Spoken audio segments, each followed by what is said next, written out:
Welcome to our ongoing series. This will be episode 4 of the last word picture. We are taking a very close and up personal examination of the final proverb, which in Hebrew is a mashal, and it means to paint pictures with words. And oh my, does this one have a beautiful portrait. It actually is the portrait of my beloved wife that is presented in this. And well, someone might say, well, that's a bit presumptuous, isn't it? No, it is not. We've already covered many proof texts to show that it is, in fact, of my wife. Our Wookiee here has just decided that he has not had his fill thus far of cappuccino.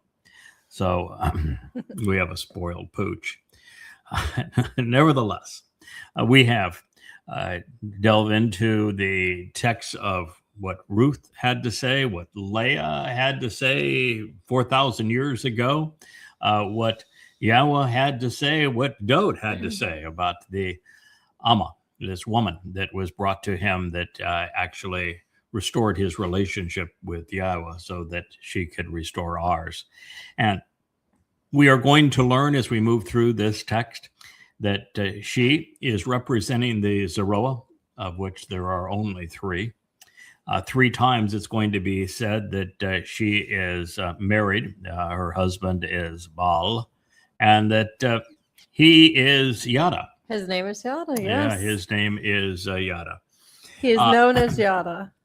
And that the descriptions of her leave no doubt. And it's not so much that this is, well, it's a big deal that the final word picture would paint a portrait of a woman and what she accomplished long ago, 3,000 years ago to be exact. It's the lessons we can learn from this. And one of the lessons is that while the Torah is replete with some extraordinary men doing exceptional things, as it turns out, the most important of all men was saved by a woman. And had it not been for this woman, we wouldn't be here. The planet wouldn't be here. There'd be no purpose to life. So there's a lot that is writing on this. So as we press forward and pick up exactly where we left off on the last program, if you haven't listened to previous programs, it'll sound like we're just jumping right into the middle of this. But this is where we left off on episode 3. And as we press forward, the man whose sacrifice would be symbolized by wine, Passover, would apparently consume way too much of it before it was time. He drowned his guilt in the fruit of the vine. Therefore, his surrogate mother remarked to him, "It is not for those authorized to govern, Lamuel, one inseparable from God. No, not for kings, not for counselors or leaders to be drunk, especially with wine, or for those who govern in a significant or judicious capacity to crave intoxicating libations. Otherwise, perhaps, he would continually get drunk, and he'd forget, even overlook and ignore what has been written as inscribed prescriptions and change, creating different variations each year of the means to determine right and wrong, executing good judgment regarding all of the children of the afflicted and suffering, the harassed and the persecuted." That is Mashal, word picture 31, 4, and 5. Now, one of the things that is needs to be said, because most people are unaware of it, there were only 2 beverages that could be consumed in a city and to have the population within that city survive. Yeah. You know what they were? Beer and wine. Beer and wine. And why were beer and wine the go-to beverage for everyone living? Because water was deadly. Pardon? Water was deadly. Yeah, water was deadly. It had pathogens in it. Yes, And before absolutely. they had chlorine to chlorinate it, Mhm. before they knew to boil it to get rid of the pathogens, Or how sanitation. the alcohol that was developed from fermenting yeast killed the pathogens in water. Mhm. And the reason for that, the water being contaminated, is when lots of people live together, the sanitary conditions are not good.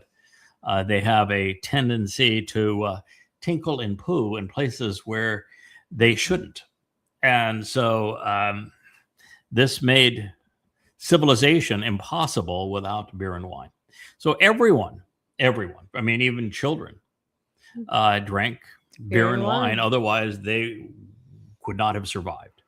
So it is not uncommon that someone would have a little too much to drink. But your lecture to Dode in this case was you're drinking too much. And, it was likely that this was the case too, because his judgment was impaired. He made a number of really bad decisions at this time. And one of them was to go on the roof of his palace and look down and spy on a naked woman and then send messengers to bring her to him so that he could do the deed with her. And What then, you're describing, pardon? what you're describing Mhm. is a man who's drunk on power. Well, he is. He was drunk on power. That is true. There are many ways to be drunk, Yeah. intoxicated. Yes, but this does say drunk on wine. So Okay. we're going to take it literally. At face I have no value. problem with you expanding it figuratively. You were the one giving this lecture, and that's the way that you see it. Then that is also fine. So don't be drunk on power. Don't be drunk on wine. And she referred to him as Lemuel. One of the things I didn't mention at any depth in our previous programs is that some people would say, well, this Lemuel was a king, right? So who was Lemuel the king? Well, there wasn't any. There was no king in and around Israel. YAHOWAH, Israel as an independent kingdom, which didn't, by the way, even exist at this time as an independent kingdom, or any of the nations surrounding Israel that was named Lemuel. And it just means this person approaches God as one who is indispensable to God. So it's a very unique designation. And of course, it is describing the firstborn of God, the Messiah and King, Dode. So it is apparent, if you just want to take the plain reading of the words, that Dode was drinking too much, and that impaired his judgment. And the first thing you wanted him to do was to sober up. That the rest of the lecture wasn't going to have any benefit. If you don't sober up, you can't hear what's being said. That is correct. You certainly can't. Your mental processes slow down when you have too much to drink. When you're impaired, yeah. Right, when you're impaired. So this was, don't do that. And part of it too was that God had prescribed, they were called chakak. Sometimes it's choke and chokma and chakak, but these are engraved prescriptions that have been inscribed for our benefit. Dode would have written a lot about them because it was one of the 4 words that he wove into his 119th Yes. Mizmor, describing how to properly observe the Torah. And so these are the written and inscribed prescriptions that have been etched in stone, if you will, without an eraser, that are important on how we're supposed to deal with people. And the instructions are for the king to properly deal with everyone that he is responsible for. And if you get blurred vision, if your judgment is altered, then you're prone to change things that you ought not change. You're prone to create a unique variation and exceptions for yourself. That's the problem of failed judgment. You can say, well, it's only one man and I'm king after all. Kings should get what they want. And you make excuses. And men can justify anything when drunk on power. They certainly can. And he certainly did. Mm-hmm. So ultimately, we must think our way to God, and we must think to stay in proximity to God. Dode was currently estranged, and the only way that this condition could be resolved is with a clear mind, which would then be unaffected by alcohol. He had to remain sober if he was going to exercise good judgment. Drugs of all types slow the rate that we process information, resulting in inferior decision making. Drugs also alter our sense of reality, and they impinge on our ability to distinguish between right and wrong. One of the reasons that we discourage children from drinking is that it affects their morality. People will do things when intoxicated that they would not do otherwise.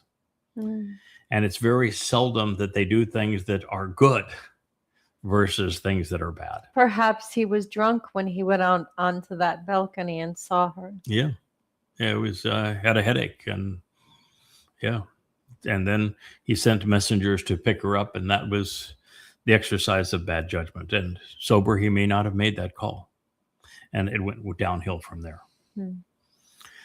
So excess alcohol must be avoided. So based upon the fact that this is the second point that the mother was making after telling Dode that he should not forfeit all God would and could achieve through him for another sexual indulgence, particularly with another woman, it is apparent that the king was abusing wine and maybe also abusing his power. He was using the deadening influence of alcohol to numb his senses so that he could avoid facing the mess he had made. And that's what people use most drugs for. Most of them are an escape from reality. Alcohol is a drug. It's an escape from reality. He wasn't happy with his life at this point. Shouldn't have been. He made a mess of it. The only thing I disagree with is she's not just another woman.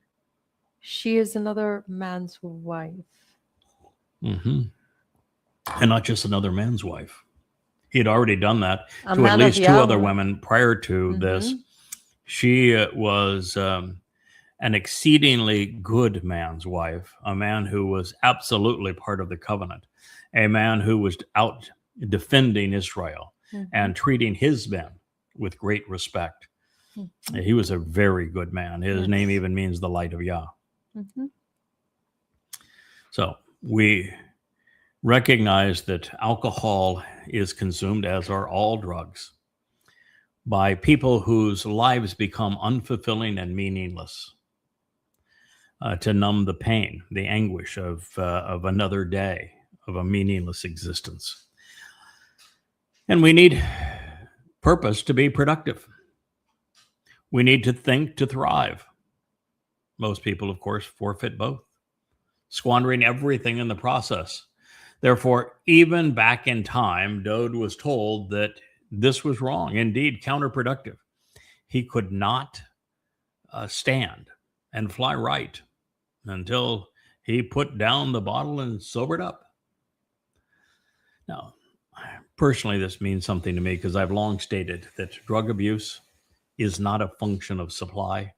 You can go fight a war on drugs all day long, and you will get absolutely nowhere. It's like prohibition. They'll start making it in the bathtub. You make it worse, not better, because drug abuse is not a function of supply. It's a function of demand.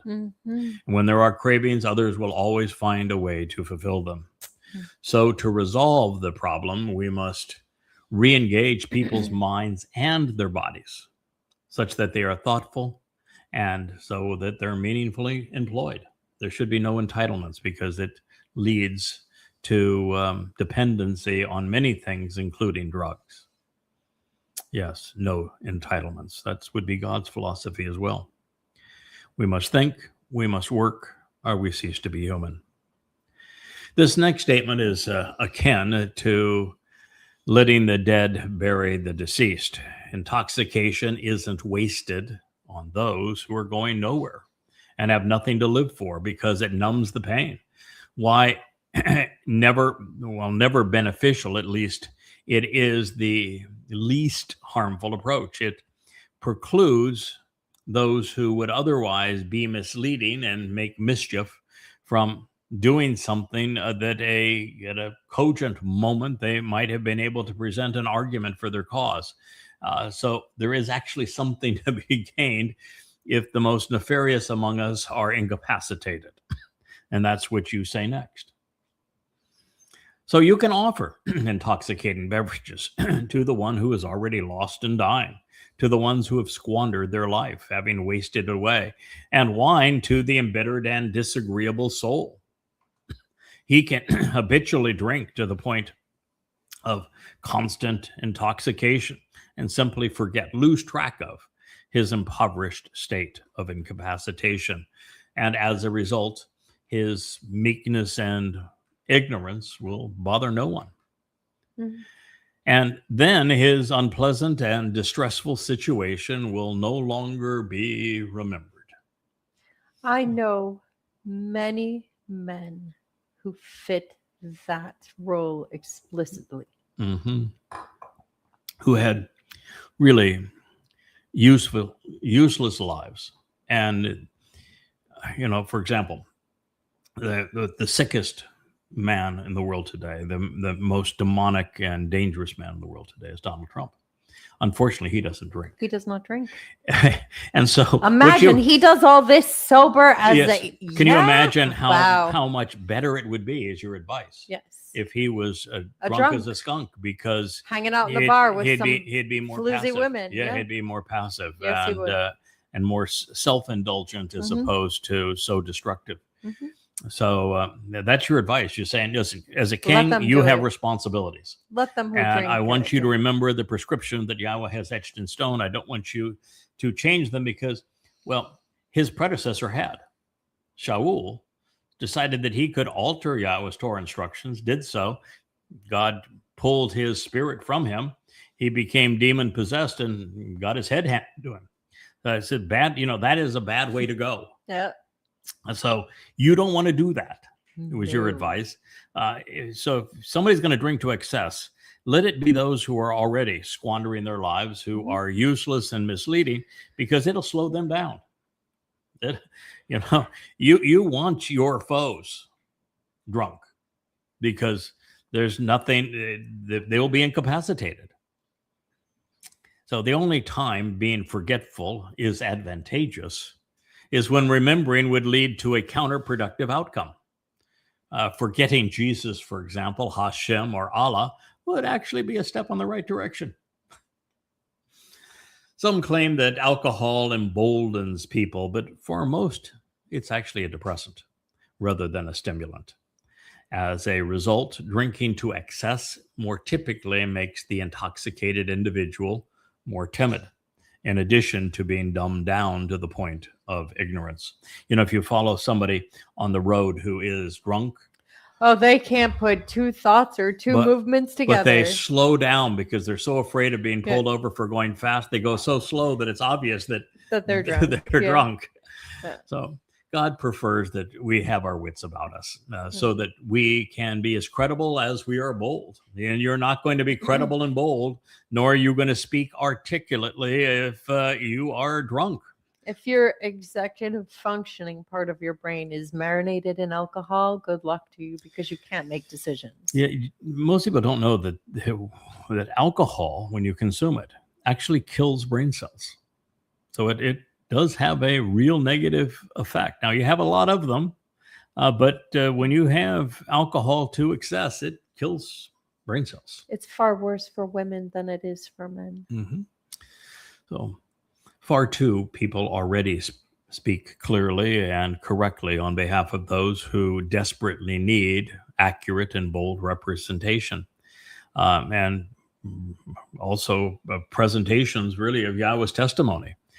Therefore, mom in this case was being compassionate, but in a very assertive manner. Son, sober up. Then she said, open your mouth and speak boldly, clearly, for those without a voice, concerning the defense and the cause of every child who is destitute and abandoned. 31:8. Open your mouth, communicating profusely when choosing to lead and litigate, making sound decisions correctly, honestly, and justly, thereby electing to exercise good judgment, governing and deciding the responsive and the willing, and defending the responsive and the willing. Powerful conclusion here that as king, you have responsibilities. One of the reasons. Oh, you mean I told him to suck it up, Buttercup? Yeah. As king, you have a responsibility.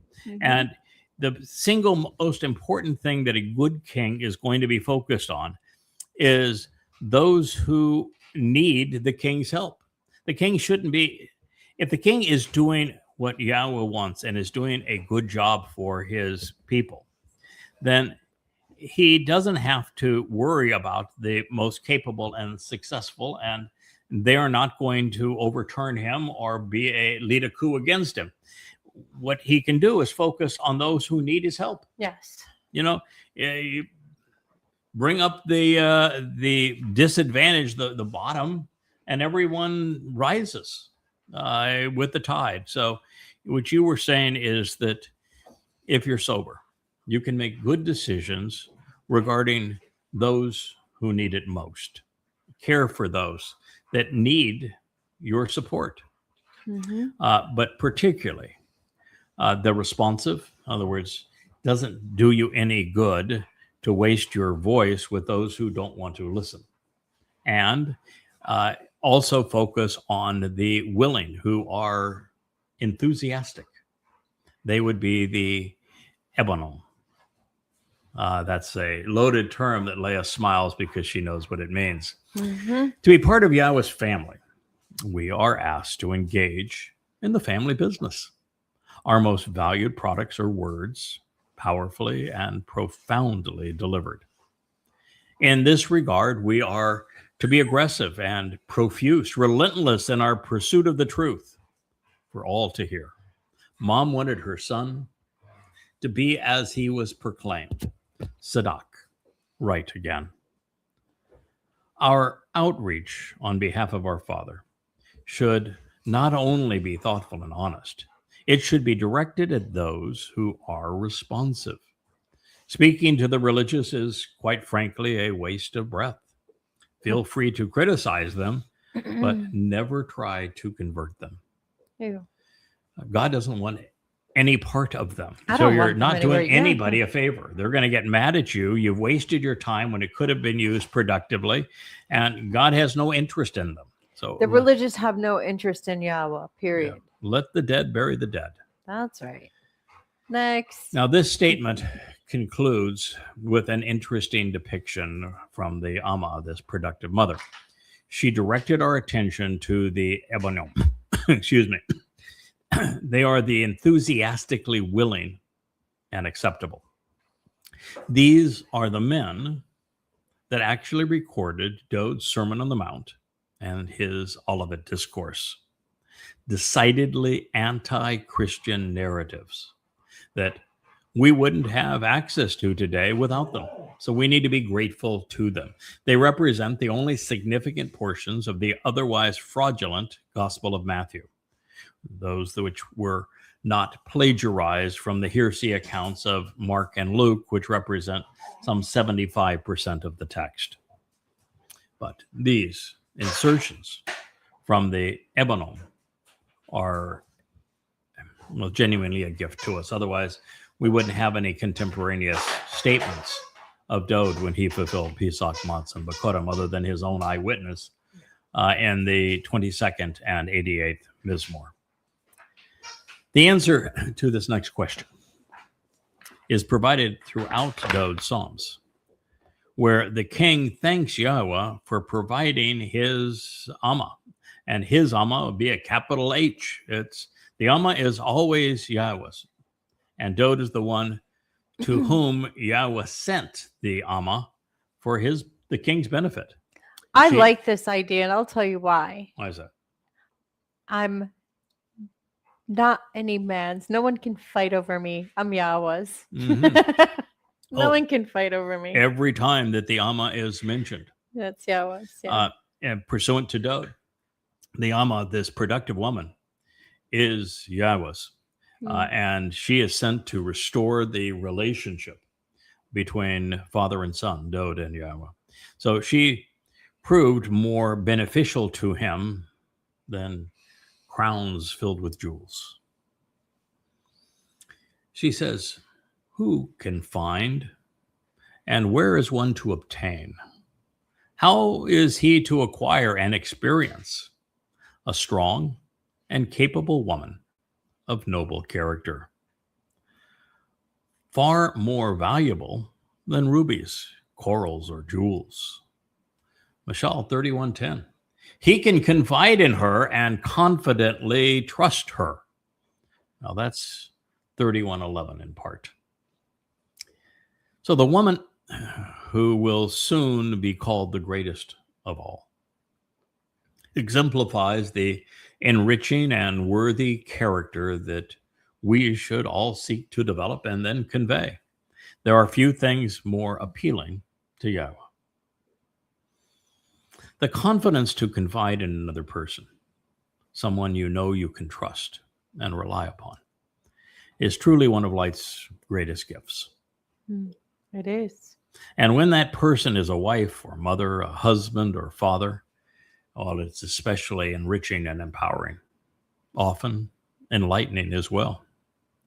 This was Dode's response to Yah's gift. Having lost the parent sweepstakes and having married poorly, I too had no idea how marvelous the blessing could be until I met Leah. Now I can vouch for my king, recognizing that he had come from a similar place and then to the same place. We are in concurrence. He had useless parents and he had married poorly. I had substandard parents. That's a kind way to put it, as did you. And you also married poorly. Oh, boy. So we have grown to appreciate, therefore, the value of a great Heavenly Father. The value of a wife, a woman that a man can confide in, and vice versa. You don't have a comprehensive appreciation for some of these things unless you have suffered otherwise. I think it's one of the things, Leah, that is essential to conveying YAHOWAH's message. You have to have empathy. You have to recognize how frustrated he has been with us. And then you also need to be sober in your assessment of our families, because most families are broken on multiple levels. They're fractured between siblings, between parents, between husbands and wives, cousins, aunties, it doesn't matter, in every direction. Every possible direction. And it's the majority of them that are fractured on multiple levels. And by comparison, the covenant family is designed to be supportive and nurturing and enlightening and helpful. We have experienced those who don't belong, and they have been just like the earthly family. And again, disastrous. You need this, because without it, there isn't the appreciation for how much better God is offering us than what we do for ourselves. Well, without adversarial matters, you can't grow. And growing is part of what YAHOWAH promised we'd do. Yes. So, speaking of being in agreement, by revealing how marvelous trust is for us between people, especially with those closest to us, those who love us, YAHOWAH is revealing what he wants from us, I think, in these words, and what he has to offer us. Well, this is the very objective of our existence. It's the reason God created us in the first place. To have somebody he could confide in, he could trust, he could rely upon, someone close to him that was out doing things with him. That if he turned his back, he wasn't worried. That if they made a mistake, he knew they would figure it out and we would grow from it. That weren't going to make a bad situation worse. That weren't going to try to cheat him or themselves. This is what God's looking for. Yeah, I think it's the antidote to apathetic Adam. Yes. The opposite to apathy is attention, discernment. Yeah. Dode had become far too much like Adam. His wives were far too much like YAHOWAH. The purpose of this final word picture is to provide a contrast. In it, there is the testimony of a wife and her husband, a mother and a human father. And they are the antithesis of Adam and YAHOWAH. Yeah. They listen to God. They respect who he is. And they think about what he has to say. They are responsive. They engage. They're willing to put it all on the line. And when they stumble and fall, which they have, it builds their character. It makes them more trustworthy and reliable because they have corrected their mistakes. They have grown from them. They have learned from them, which puts them in a position to have this kind of a talking to Dode, the great king of Yisrael. And it's only the confidence of having stumbled and fallen and seen someone else now doing so after you have recovered that puts you in a position where you can do this.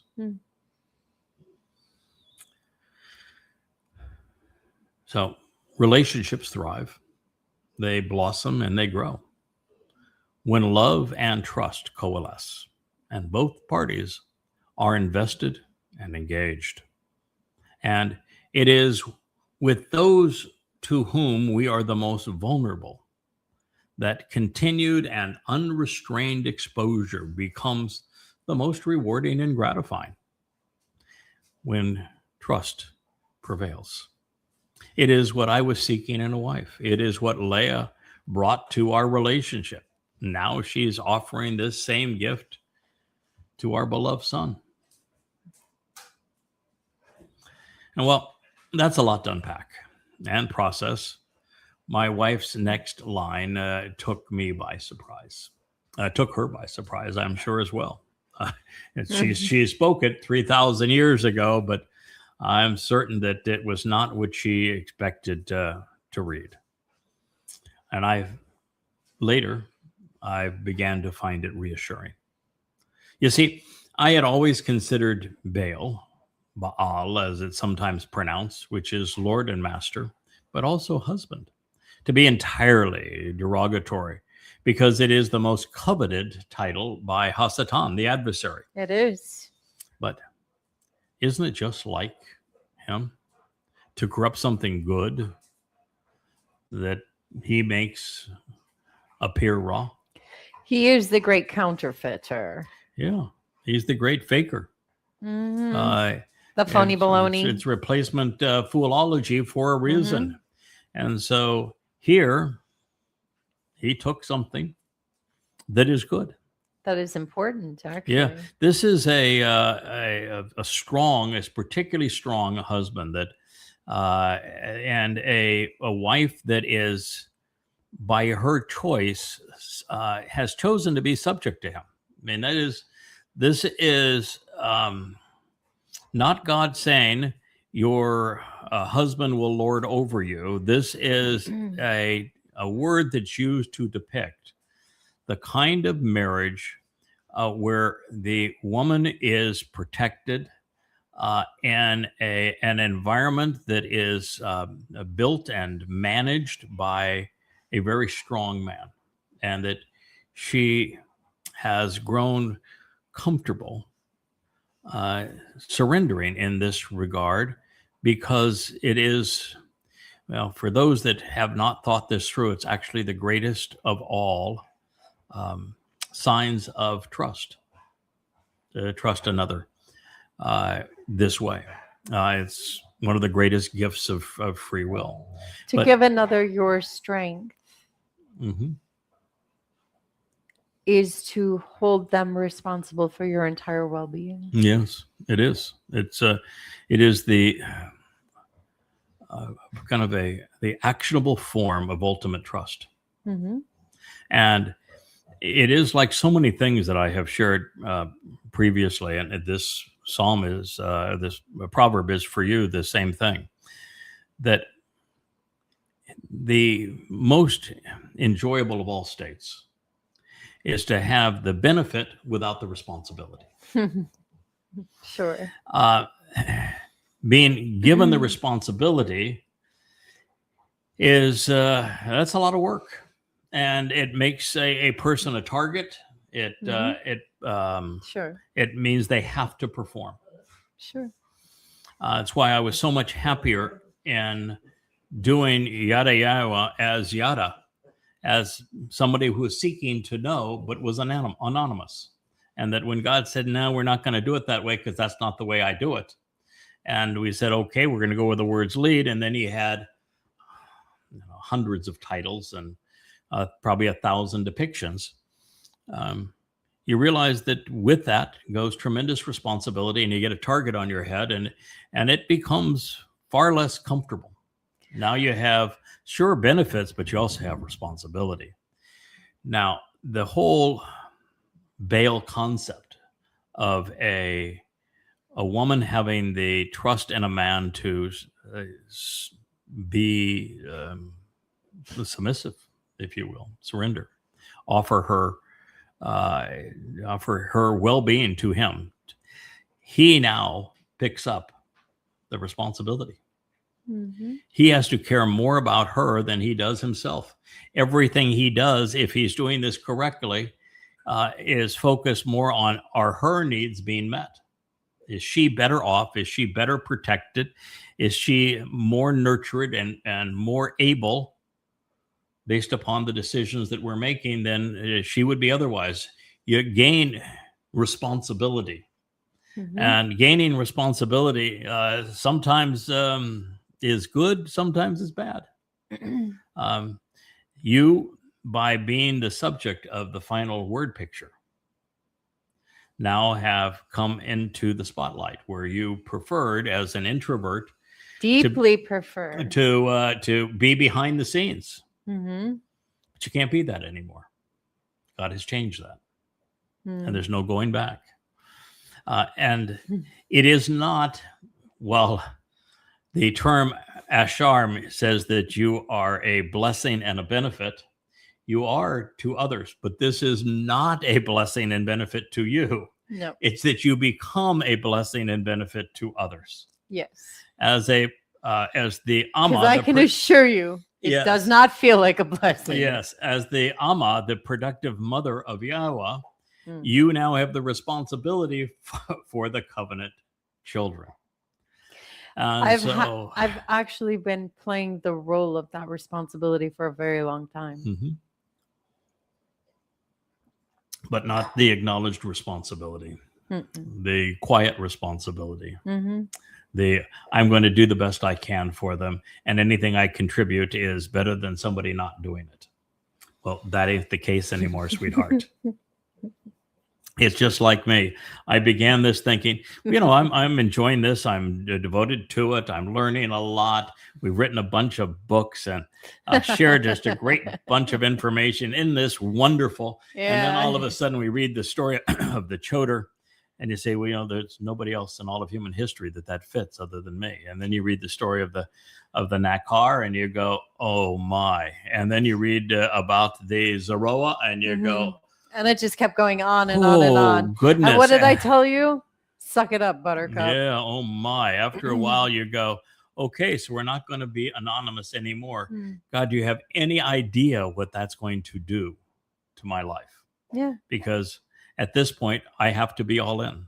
I can never take at least until the job is done, I cannot take a vacation. No. I can't have any other interests. No.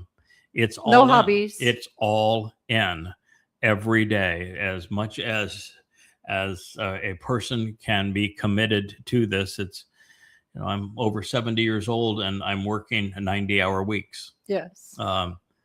this is all in. And even that, my time is hugely augmented by your research and contributions, Rich doing the production of these programs, and so many other essential members of our team that are supportive of this. But I just want you to know that when this presentation makes it obvious that Leah is the mother who is addressing Dode in this circumstance, that this is not a grab for power from Miss Leah.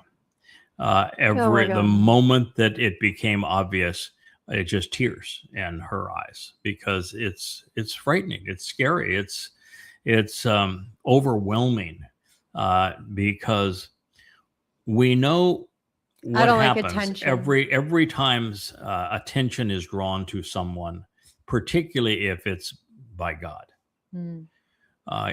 We know what happens. Oh yeah. Yeah, look what happened to Abraham. Look what happened to Jacob, and look what happened to Moshe. It's tough. Look what happened to Dode. Look what happened to all the prophets. Was there a single prophet that said, God, this is really fun. We're going to start it. We're going to go and give them both barrels tomorrow. Yeah, this is going to be wonderful. They're going to hate us, but what the heck? Isn't it great? Yeah. No, it's hard. How about this? Could you imagine me walking up to my little brother and saying, I'm Yahweh's Amah?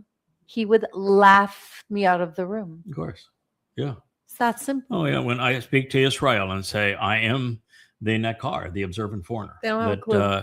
That the prophet spoke. There is no one who qualifies for the Choder. I am that Choder. And the Choder is the tree of knowledge. I'm not telling you this because I want anything from you other than your attention. God made this designation so that he would get your attention, so that you would listen and know that, that the words that he was conveying through this man, he has authorized, that he has inspired.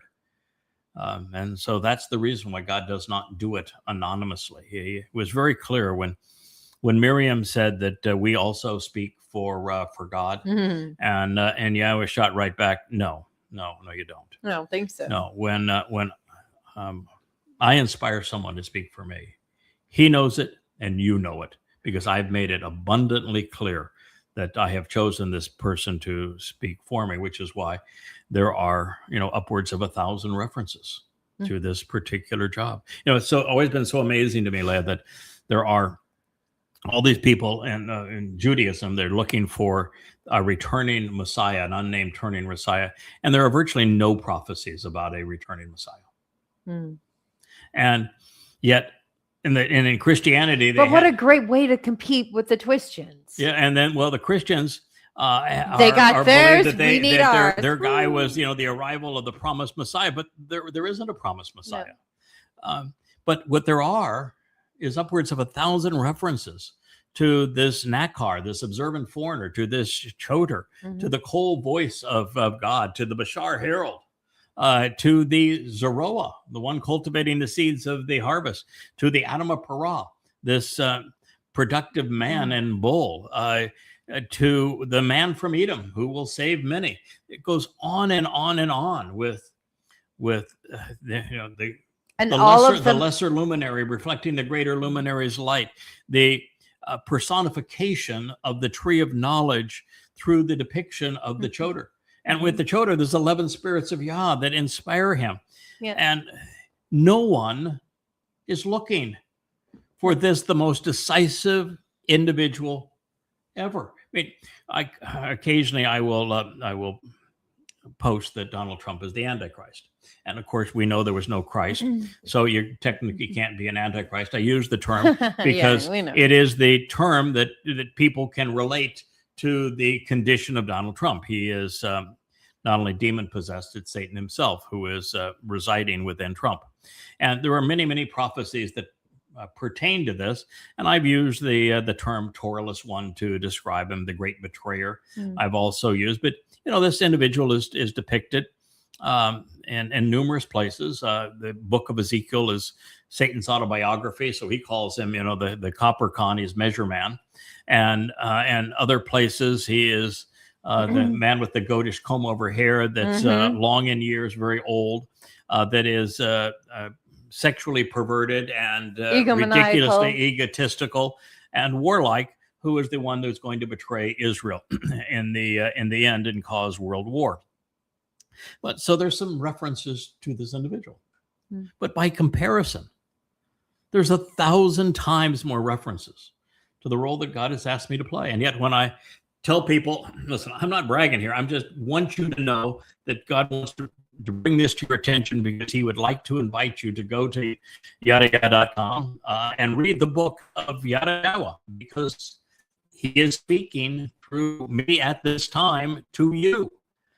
Well, it doesn't even resonate. They're not even curious. No, but they, concerning this specific Mashal, they have built an entire industry around what is known as the Ashachael, which is the virtuous woman.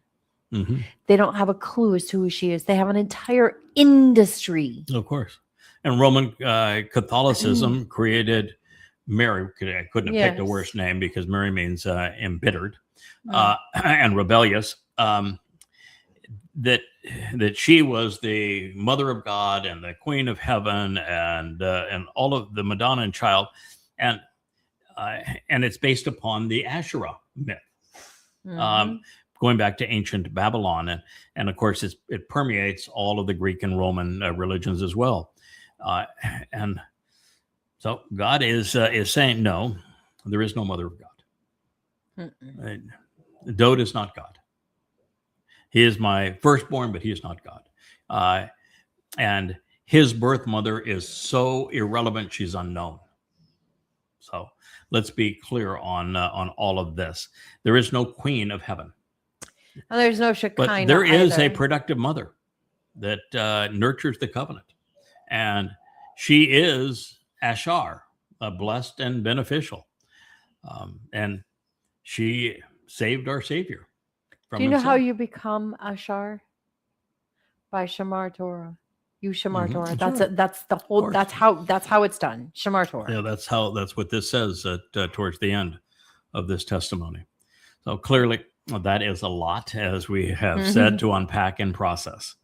So with my wife's next line, as she's talking to Dode, she uses Baal, the Lord and Master. And while I'd always thought of it to be derogatory because there were prophets promoting Baal as a god, from Yahweh's point of view, Baal is the strong and forceful husband of his Amah, of this woman. And Leah did not rail against Asherah and Baal. He railed against those who spoke for them. That's right. The ones that turned, it was Asherah and Baal into religious gods. They're not. I mean, one of the 12 tribes is named Asher. And Leah, when she is able to give Jacob Asher, the son, by way of her maid, announces that she is therefore Ashar, blessed, and that she is a benefit to all as a result of this. So it's a name that God cherishes, or he would not have allowed it to be used this way. Right. Leah is the mother of Yahud, of Jews, but it's celebrated in this way. Yeah, and one missing detail. When that starts, when she hands her handmaid over to Zilpah to produce another child, she realized that she was barren. Yes. Small detail. Yeah. At that point, she was barren. Yeah. There are, as you found, there are 6 women that are presented barren. Yes, 6 women. Leah is the 6th, and even after bearing children, she was made barren. The other 5 all had that resolved by God. Sarah, of course, being the most famous of them. But all of them had it resolved by God. You were the sixth. And according to what we're going to read here, and then in the support of 54th chapter of YAHOWAH, in your marriage to Baal, it is resolved in your case. So it's one of the favorite things that YAHOWAH resolves. So celebrate, sing a great song, O barren woman. So in this light, Baal, as I have shared, also means husband, albeit with an interesting twist. And so now the question is, do I share those insights with you? Because I don't know really how vulnerable I should become in conveying the full intent of my wife's confession, not knowing whether or not I can trust all of you who are listening to this or who may read it on a future date. But at least this much I will offer you. I'm obliged to affirm that it was my wife, Leah, speaking to our son, Dode, who disclosed this insight into our relationship. Further, so you're the one that brought it up. Dode is reporting it. This is what he recalls of that narrative that you had with him. So in that way, we have to go where the words lead, because it was an inspired text. Further, as an inspired prophetic portrayal, Leah is a very strong, Oz is the Hebrew term, and Chokmah, intelligent woman, which is stated here in this last word picture. So this is not a weak woman that is submitting. This is an extremely strong and intelligent woman.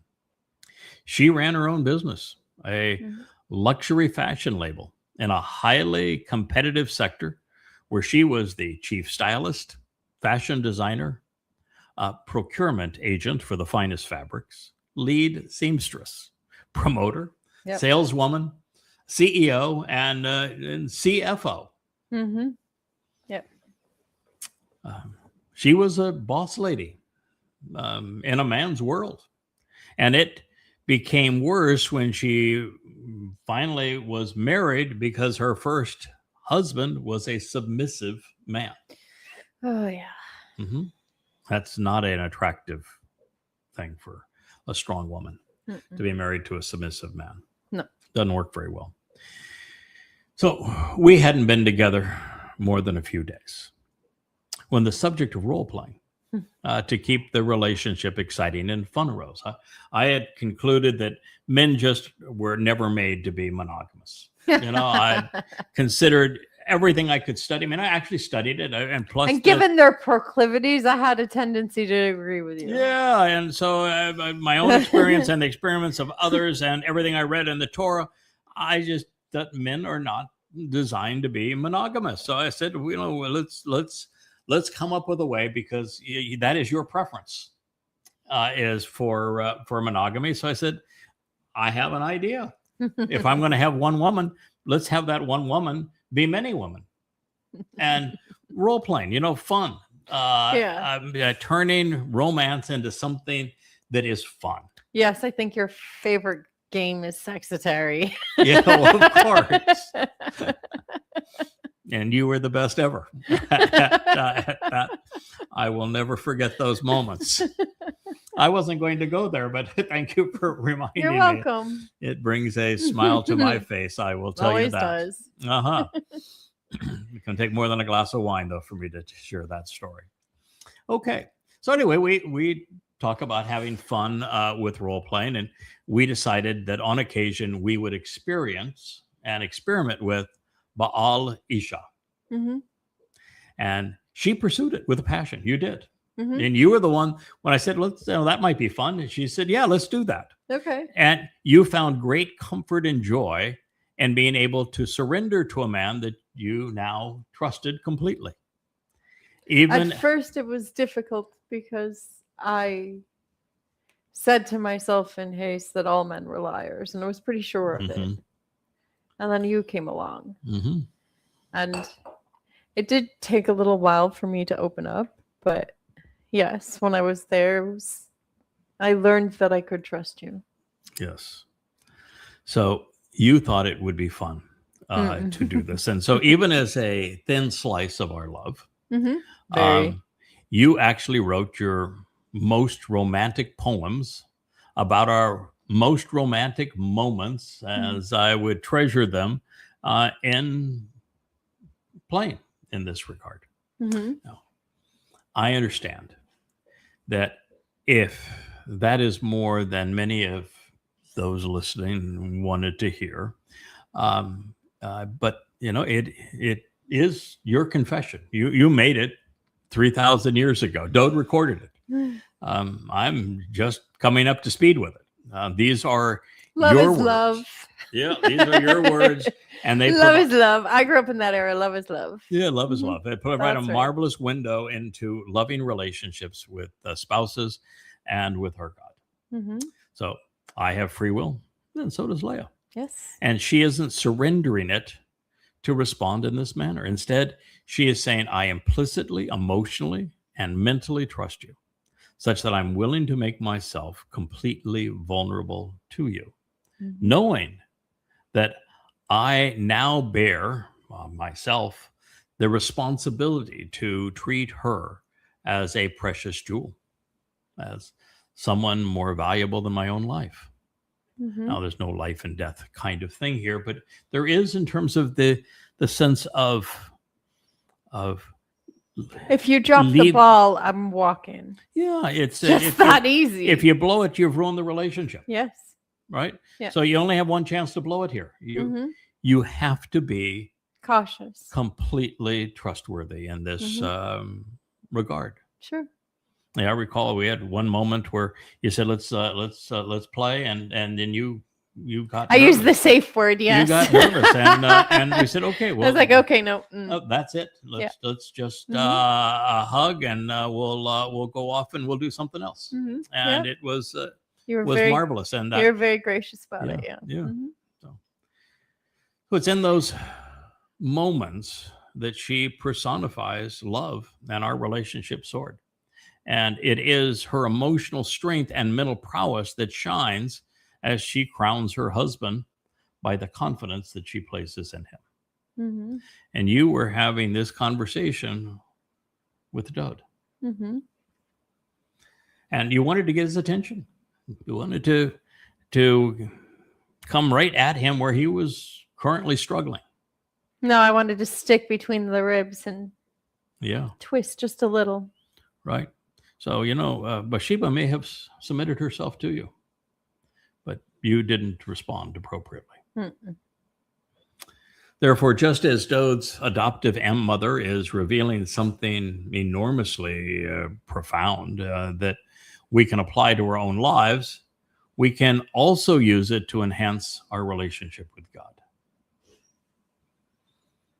How is he to find, obtain, and experience a strong and capable woman of noble character, who is enriching and virtuous, far more valuable than rubies, corals, or jewels?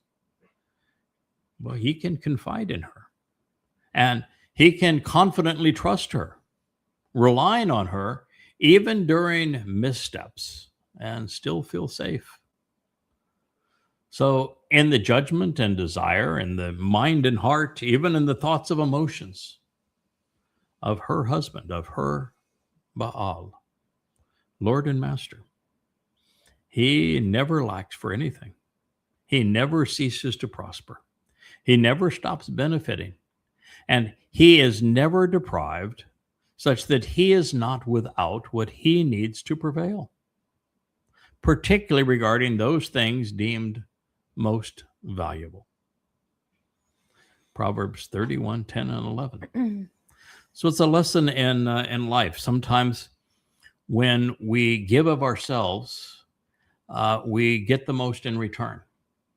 And in this case, when trust is exemplified, then neither party is ever left wanting. No one is either ever deprived. No one is without what they need to prevail. And so what she is sharing is the kind of relationship that she thought would be best for him, Mm-hmm. because it was the kind of relationship that was best for her. Mm-hmm. And that she knew that her husband was very much like him. They had very similar personalities. And Mm-hmm. and Very similar problems. and approaching the husband-wife relationship this way, that since she had prospered with her husband, she thought that Dode would do the same if he chose a wife that could measure up to that standard, who was exceedingly bright, strong, and in exercising her free will would do so in a manner that was exceedingly helpful to him. I remember we had a young woman here who came out of a terrible religious cult. Was Ooh. Abused terribly. And Very we bad tried cult. to Mhm. serve as mother and father for her and as grandparents to her daughter. Mm-hmm. And there came a time after we'd been together for a couple of years where she wanted to go off. She had become infatuated with a man who had a decent income, and she thought maybe he could take care of her, and she wanted to have a child without the responsibility of having to raise the child alone. And she was then trying to paint this man in the romance novel style. And, you know, he was going to be loyal and supportive to her. She was going to be the only woman in the world to him. You know, she was going to live as the queen of his castle. And I just stopped her and I said, then it's going to fail. Yeah. Because what you're doing is you're projecting on him things that are unreal, and you're not giving to him the things that would make it real for you.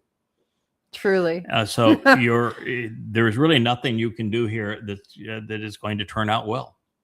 And when I said that to her and tried to explain it in numerous different ways, as did you, she left, took her daughter away. And after all the time and all the meals and all of the investment, Never spoke to us again. Never spoke to us again.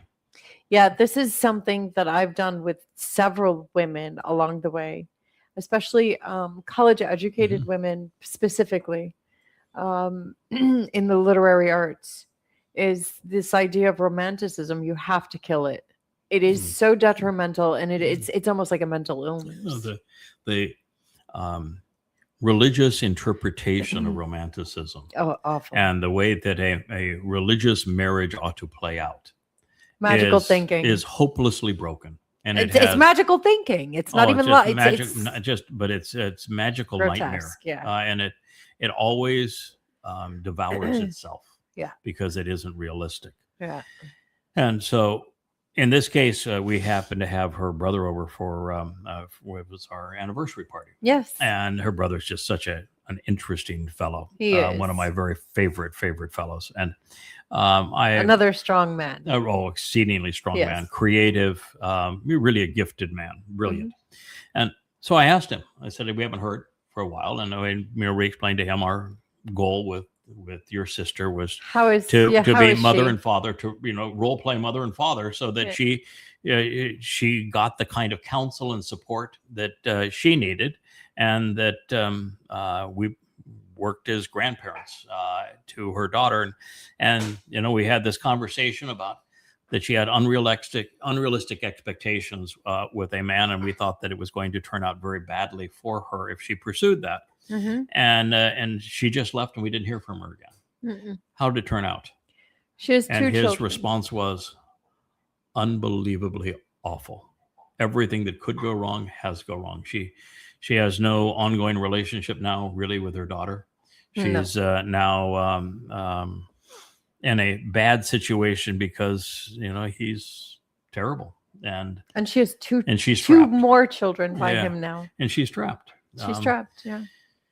So, one of the messages of this marvelous word picture is that when a strong woman offers advice and makes herself vulnerable, as you did, in offering this kind of advice, you ought to capitalize upon it and be exceedingly appreciative for it. That's the message of this Mizmor. So strength of character is the catalyst for all of this. Trust is essential. When they are present, there are no limits to what we can achieve. Under such circumstances, our missteps become the stepping stones of progress. A mistake is an opportunity to learn and grow. We may stumble, but under these circumstances, we do not fall. When we hold one another's hands, we are tangibly supported and strengthened. We know that we are not alone. Life is better when shared. And thereupon is also the explanation for creation. It is. It's the recipe for a perfect marriage. It is. And it is the very menu that God has laid out for us for a loving and productive relationship with him. Mm-hmm. Under such circumstances, our missteps become stepping stones to progress. And growth. A mistake is an opportunity to learn and grow. Mm-hmm. We may stumble, but we do not fall. When we hold one another's hand, we are tangibly supported and strengthened. We know that we are not alone. Life is better when shared. And therein is the explanation for marriage and creation. And family. Mm-hmm. Now, these are the things that our King David had not experienced. Not from another person, ever. Because his parents had all but abandoned him. And of course, he married poorly. And so Leah is telling David that this was the missing ingredient in his life. She was not only revealing that we, as surrogate parents, would provide for this man, but she was also affirming that if he were to trust Yahweh to help him recover from his current predicament, from his poor judgment regarding a woman that had been caused by him, that he would never lack for anything going forward. And God even affirms this. If he had asked me for anything, I would have given it to him. Yep. He would not only succeed fulfilling his destiny, God would fulfill his heart's desire along the way. Yep. Now, I did share this in our last program, maybe 2 programs ago, but I want to repeat it. Leah did not go back in time to meet with David. That would be impossible. Mm-hmm. You cannot go back in time and affect the past. No. It would rip the very nature of our universe to shreds. Mm-hmm. And I don't want to have to go into the science of all of that, but trust me when I say you cannot go back in time and interact. No. Ever. No. Leah's not going back in time. No. Leah is one of 2 people that we know God chose to interject throughout time. I made a mistake the other day and confused Enoch with Enosh. Enosh. Yeah. Yeah, and when God says with Enoch, he was walking with God, and then he was not. That God took him. That name isn't based on Enosh, which means mortal. It's based on something far more valuable to the point that I was making. It means one who is properly trained and then dedicated and devoted to the job that they must do. And both of us are in that role. We have been trained by God to do this job, and we're devoted to it. And all you have to do is Shamar Torah. That's it. Well, that is the foundation of all of it. And what God has done here is that he created an environment where chaos can still reign. Oh, yeah. And he had to, otherwise there's no free will, or otherwise he would have predestined the outcome. And so there has to be fundamental chaos in the system. And therefore, there are many, many ways that God's plans could have unraveled, because when he caused the fall of man, it wasn't to man's detriment, but to man's benefit. because it was the only thing that gave humankind A second the chance. ability to have the kind of experiences where we could learn and grow and demonstrate that we were trustworthy, and we could ultimately be taken off this planet and given empowered bodies of light energy. So what God needed to do along the way is at very vulnerable moments, he needed to protect his interests. And I've shared that one of those, even using the term Amah, productive mother, was when a productive mother, Leah, was dispatched to make certain that Moshe's life was not only spared, but that he would be adopted within the Pharaoh's household, not because Pharaoh was good, he was awful, so that he could be exposed to the terrible nature of religion, of politics, of the caste economic system, of militarism.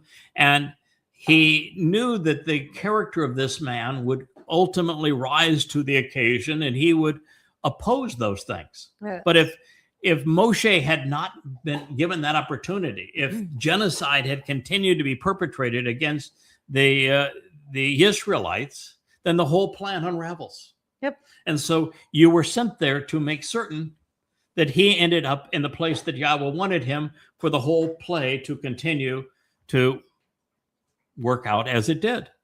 Another example is that Dode is the central figure of this whole story. Everything hinges, literally, the door swings to life and death based upon Dode's relationship with Yahweh and his willingness to do as it needed to be done to fulfill Pesach, Matzah, and Bakodim. Yeah. And he fell off the wagon. He was a really, really bad boy. And God couldn't just look the other way and intervene and say, come on, boy, we'll work this out. No, but what he did is he sent his Amah. And that's why Dode and many of these Mizmor says, oh, Yahweh, thank you for sending this miraculous woman, your Amah, to me to release the shackles that I had placed on myself so I can be free of all of this. And now we can work together again. And now he says, celebrating, I can be your servant again. I can be your co-worker because you sent your Amah. So she is inserted all a long time. It's usually the role of a woman to smooth over the arguments between men. Yep. Well, there's also places where the man got inserted to help Dode, when we were trying to relocate the Ark of the Covenant. And Yahweh's metaphor was the bull was going to get it in the right place. That's the work of the Adam of Parah. Yes. And for Teruah, for Dode to anoint it on Kippurim when he returns. And a man who was too full of himself, who became, from God's point of view, a treacherous woman, he renamed him her, got in the way, tried to circumvent God's metaphor. And Dode had a conniption fit, thought that God had overreacted. This was the beginning of the falling out. And then God stood in and provided Obed-Edom. And Obed-Edom is the man from Edom that Yeshayah talks about in the 63rd chapter of his book that saves many. Both of them are from the wine vat, by the way. Yeah. To make sure you got this point and you understood it. So God inserted this man to take care of this for Dode, to show him the way. And Dode, of course, went on to celebrate the relocation of the Ark.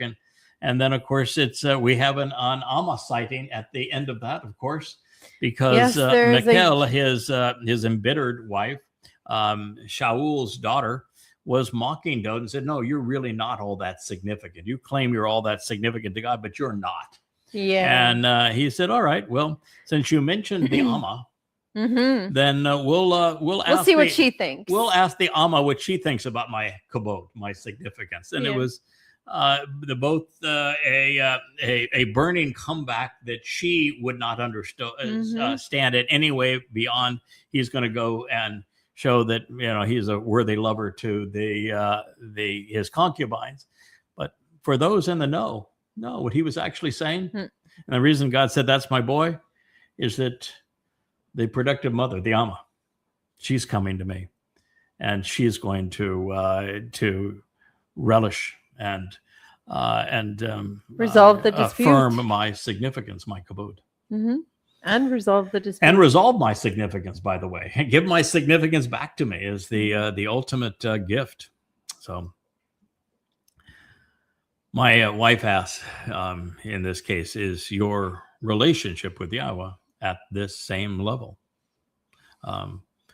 She was serving as a surrogate parent to provide affirming instructions to Dode, admonishing him, trying to correct him, trying to resolve this predicament from bad judgment. And he was saying that, once you resolve this, God's going to give you everything your heart desires. I was comparing our love Mm-hmm. to basically engaging him. Does your love look like ours? Yes. Yeah.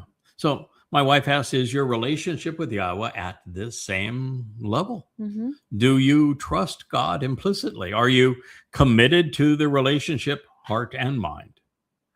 Has he been able to demonstrate through you that obstacles are opportunities, that mistakes serve to prove our mettle? Mm. When we submit our will to his, we are empowered, even enabled and emancipated. Remember that veil? Mm-hmm. The same situation with free will. The stronger we are, the more intelligent we are. And under those circumstances, when we submit our will to his, only good things happen. We're empowered, we're enriched, we're emancipated, we're loved, we're cared for, we're nurtured. Now, I view much of this as the synergistic expression of the explosive growth that is emblazoned in the famous formula, E equals MC squared. Mm. Most people don't even know what that means, but Einstein's formula says that energy, light, for example, radiant energy, is equal to matter, mass, Yes, but only times the square of the speed of light. that's right. You see, light speed is the regulatory factor of our universe. It's the glue that holds our universe together. Mm-hmm. It is the reason why there is a 0% possibility, zero, that we will ever visit another star or that's solar ridiculous. system, ever, even in our own galaxy. We will never even get to the neighboring stars in our galaxy. Even given 1,000 years, we couldn't do it. It's impossible. Nor can any other life form ever visit Earth. That's why when people talk about UFOs, I just laugh at them. I said, no, it's physically impossible. It can never happen. It will never happen. And the obstacles are enormous and they're insurmountable. So no, it will never occur. You're only going to be able to enjoy the universe that YAHOWAH created with trillions of galaxies, each with billions, hundreds of billions of stars, and then planets. Man prefers to play God and go and build his own planets. Yeah, they want to play God. Yeah, and we can do that when we're liberated from the restraints of our physical bodies and become enveloped in light energy, and YAHOWAH enriches and empowers us for that purpose. But he cannot do that until we demonstrate that he can trust us. And that's the entire purpose of this last word picture, is that you're trying to encourage Dode to earn God's trust again. So in Dode's case, my wife was revealing that by adding another woman to his harem, he wasn't going to add anything at all to his life. He wasn't going to contribute something more or something valuable to our world. Sex is good, even fun, but it isn't in the same league as being able to confidently confide in someone that you can genuinely trust. And that's what YAHOWAH seeks from us. There are very few things more appealing to God or rewarding or beneficial and knowing he can confide in us and we can reciprocate by showing that we're trustworthy. In addition to all of this, Leah, of course, was resetting Yahweh's intent in Gan Eden.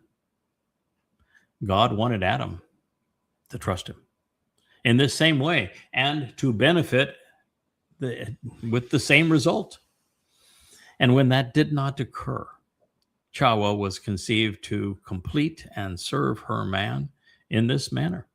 So when that went horribly wrong, this exceptional this mother, reset the model that YAHOWAH had envisioned, and all in anticipation that Dode would start listening, responding, and engaging such that he would recapture God's trust. I think what you actually promised him was that you would curate a woman for him. That from the remnant of Yisrael, or from those who were part of the covenant family, that you would find him a wife, and that you would assure him that she was properly vetted, that he could trust her, that he could confide in her, and that he would find her, giving him everything that he needed to be a good and fair, just king. To be a better man. And to be a better man as a result. So ultimately, it wasn't so much that he had tripped over himself, that he had fallen, or that he couldn't get out of his own way and was making his situation worse. It was that YAHOWAH can be trusted to respond favorably when we confide in him, when we rely on him. And when we show him that we can be trusted in return, that we can learn from our mistakes. Therefore, Leah was resetting Eden halfway through the process, giving us the opportunity through this collaboration between YAHOWAH and Dode to re-enter the garden. A good woman, the one who is courageous and cerebral, is the power behind the throne. And this throne has been made by God. It's comprised of the mercy seat of the Ark of the Covenant. This is quite a throne. It is. Had YAHOWAH done as Leah is instructing, we would have remained privileged and prevailed in Eden. Adam would have been inspired to turn his life around, as YAHOWAH had hoped. He would have been off and exploring the universe and dimensions well beyond our own and enjoying our Creator's company. If only. If only.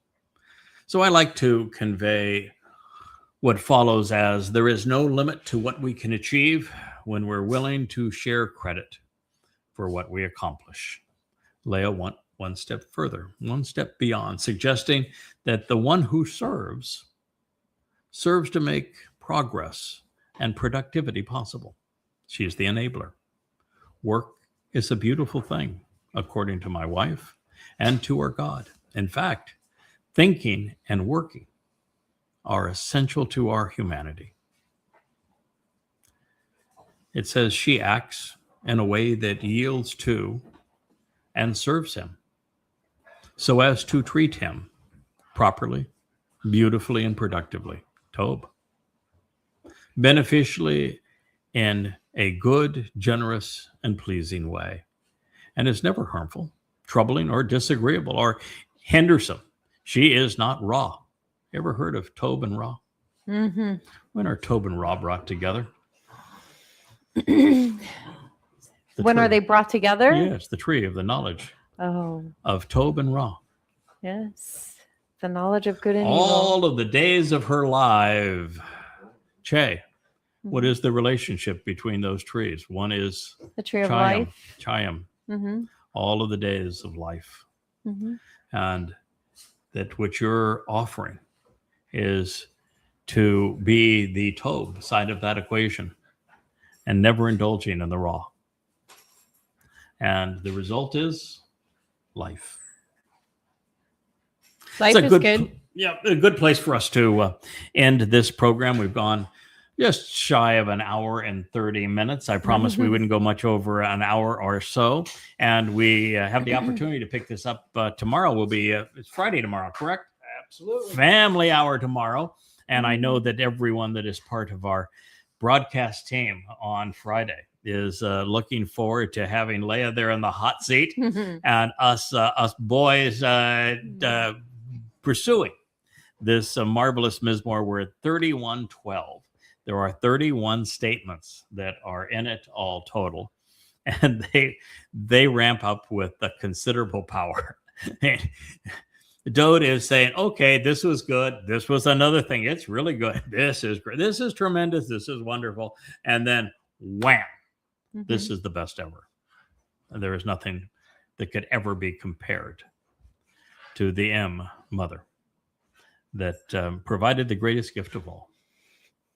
She resolved the fractured relationship between the ultimate father and ultimate son. Well, I end this whole discussion by saying that we read in YAHOWAH, Isaiah 9, that God gave his son to us. Well, there was a woman who gift wrapped him first and adorned him for success, making that gift possible. Imagine that. Imagine that. Well, I thank you all for listening. It's been a wonderful trip down memory lane and so many life lessons and this beautiful word picture, the last Mashal, Proverb 31. We'll talk to you tomorrow. Good evening.